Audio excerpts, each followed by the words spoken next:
स्वागत है आपका एक बार फिर से आपके अपने लीगल चैनल पे, लीगल गॉसिप्स पे। मैं हूं एडवोकेट कुणाल चंद्रमानी। मैं एक मामले पे डिस्कस कर रहा था कल, और उस बेस पे मैं ये एक आपको लीगल नॉलेज के बेस पे वीडियो लेके आया हूं। देखो, कई बार वाइफ ऐसे स्टेप्स ले लेती है जो उसको नहीं लेना चाहिए, और उनको बाद में रियलाइज होता है कि ये मैंने गलत स्टेप ले लिया, लेकिन उसके बाद कुछ हो नहीं सकता। ये जो वीडियो है सारे पति और पत्नी को अच्छे से देखना चाहिए, क्योंकि हम ये अक्सर देखते हैं मैट्रिमोनियल विवाद में, जब पत्नी केसेस की शुरुआत करती है वो किसी के कहने पे करती है। यानी उसके परिवार में से कुछ लोग सजेस्ट करते हैं या मोटिवेट करते हैं, इंस्पायर करते हैं। कई बार उसके रिलेटिव्स, उसके फ्रेंड्स या और कोई लोग उन्हें सजेस्ट करते हैं, आप ये केसेस करिए, आपको ये फायदे हैं, आपको मेंटेनेंस मिलेगा, पति दबा हुआ रहेगा। मेरे मेरे पास एक 498 ए का मामला आया, जहां पे पत्नी ने 498 ए का आईपीसी का केस किया पति पे। उसका जो कंटेंट, पति का कहना था कि वो जो पत्नी ने एफआईआर लगाई, पूरी तरह से एक एक लाइन झूठी लिखाई और एक एक लाइन का एविडेंस अवेलेबल था पति पे। अब एफआईआर हो गई, जो हेरेसमेंट था वो हो गया, चार्जशीट फाइल हो गई एफआईआर के बेस पे। अब बेल भी हो गई, बेल के बाद चार्जेस भी फ्रेम हो गए। अब बारी आई एविडेंस की, जहां पे लड़की के बयानों में उसका क्रॉस होना है। अब इस प्रोसेस पे टाइम 1.5 साल जितना निकल गया। पत्नी को लगा कि जब मैं गवाही दूंगी, जब मेरा क्रॉस होगा, तो बहुत चीजें बाहर निकल के आएगी जो मेरे से लॉस होगा, और डेफिनेटली जो गलत बोलेगा वो डरेगा। अब उसको पता है कि घर टूट गया, 1.5 2 साल कुछ मिला नहीं, और उसको ये एक्सपेक्टेड भी था कि कुछ तो मिलेगा, क्योंकि उसको ये बताया गया था कि आपको ये फायदा होगा, लेकिन कुछ हुआ नहीं। अब पत्नी ने पति को अप्रोच किया फाइनली कि भाई मुझसे गलती हो गई, माफ करो। इवन उसने अपना स्टेटमेंट तक पति को दे दिया कि मुझसे गलती हो गई, मैं इस मामले को आगे नहीं चलाना चाहती हूँ, मैं आपके साथ रहना चाहती हूँ। लेकिन पति, उसके लिए तो अभी सॉफ्ट है, लेकिन वो साथ में कैसे रहे ये क्वेश्चन है, क्योंकि उन्होंने अपने परिवार वालों के नाम इन्वॉल्व किए पति के। अब एक साथ एक घर में कैसे रहे, एक साथ छोड़ो, अकेले जब रहेंगे तो भी क्या गारंटी है कि वो सामने से दूसरी बार ऐसा कुछ ना करे। अब वो लड़की बार बार कह रही है, वाइफ बार बार कह रही है हस्बैंड को कि मैं केस वापस ले लूंगी, मैं लिख के दे देती हूँ, सब कुछ कर दूंगी, लेकिन पति बीइंग अ हस्बैंड के मन का डर कैसे खत्म करे, और उसकी जो बदनामी हुई है उसका क्या। अब उस फैक्टर की वजह से वो इस चीज को करने को रेडी नहीं है। उसका कहना है, सर ठीक है, मुकदमा वापस होता है, हो जावे, मुकदमा ना हो, लेकिन मुझे साथ में नहीं रहना। अब पत्नी को लग रहा है कि उसका घर खराब हो गया, उजड़ गया, उसकी कई रिक्वेस्ट पर पति डायरेक्टली ये नहीं बोल पा रहा कि भाई ठीक है, हम साथ में रहेंगे। अब दूसरी एक बात आ रही है, इस मुकदमे को खत्म करे कैसे। आपको पता होगा 498 को खत्म करने के दो तरीके होते हैं, अगर वो कोर्ट में आ चुका है तो। पहला और सेफ तरीका, सबसे अच्छा तरीका होता है कि आप हाई कोर्ट में जाइए, हाई कोर्ट में क्वॉशिंग पिटिशन फाइल करिए on the basis of compromise, और हाई कोर्ट उसको क्वॉश कर देगा लड़की के बयान लेकर।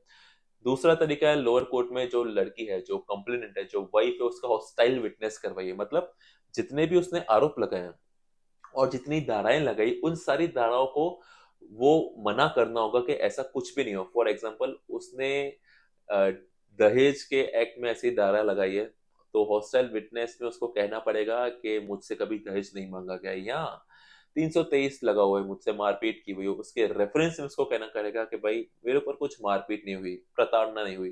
कंक्लूजन में ये कहना पड़ेगा कि भाई मैंने ये एफआईआर बहकावे में आके की, लोगों के बहकावे में आके की, और जितनी भी धाराएं उन सब के रेफरेंस में उसको डिनाई जरूर करना पड़ेगा। इसे कहते हैं हॉस्टाइल विटनेस। इस तरह से पत्नी का हॉस्टाइल विटनेस होगा, अगर पत्नी की मदर है उनका हॉस्टाइल विटनेस होगा, और एक दो के और हॉस्टाइल विटनेस होंगे, और बाकी केस को जजमेंट में ला लिया जाएगा, लेकिन प्रोसेस खत्म होगी, क्योंकि विटनेस के बाद 313 पे आएगी फाइल, और 313 में के बाद मुजरिमों के बयान आते हैं, जितने भी नाम है, जितने भी एक्यूज आए हैं उन सबके आएंगे, और डिफेंस एविडेंस पे आएगी, उसके बाद आर्ग्यूमेंट पे आएगी, फाइनल आर्ग्यूमेंट पे, उसके बाद एट द लास्ट जजमेंट।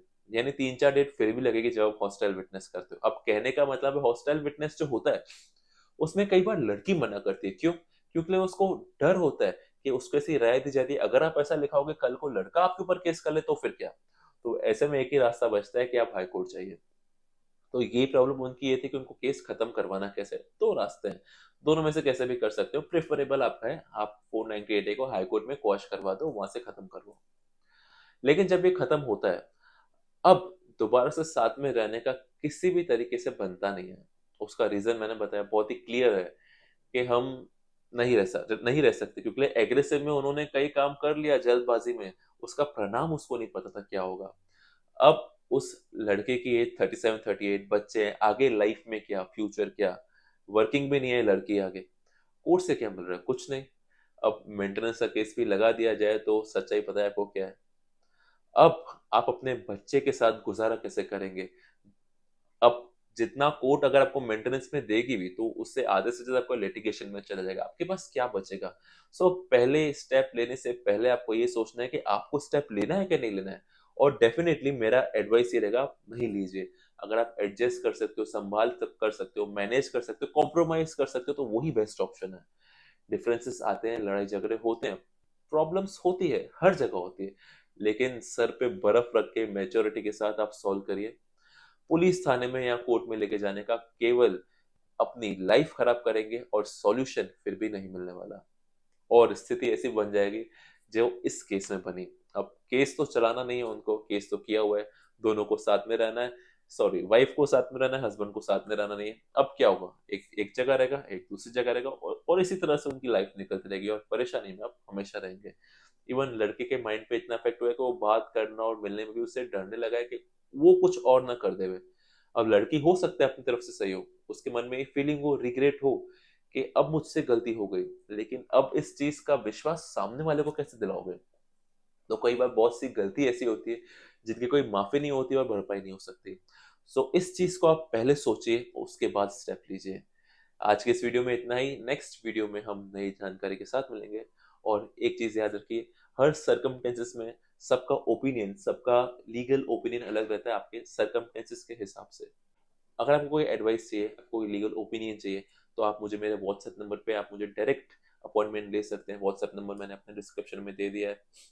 ये चीज याद रखिए, ज्ञान कभी मुफ्त का नहीं आता, आपको लीगल फीस एडवांस में देनी रहेगी, उसके बाद ही अपॉइंटमेंट लेने के बाद आप मुझ तक पहुंच सकते हैं।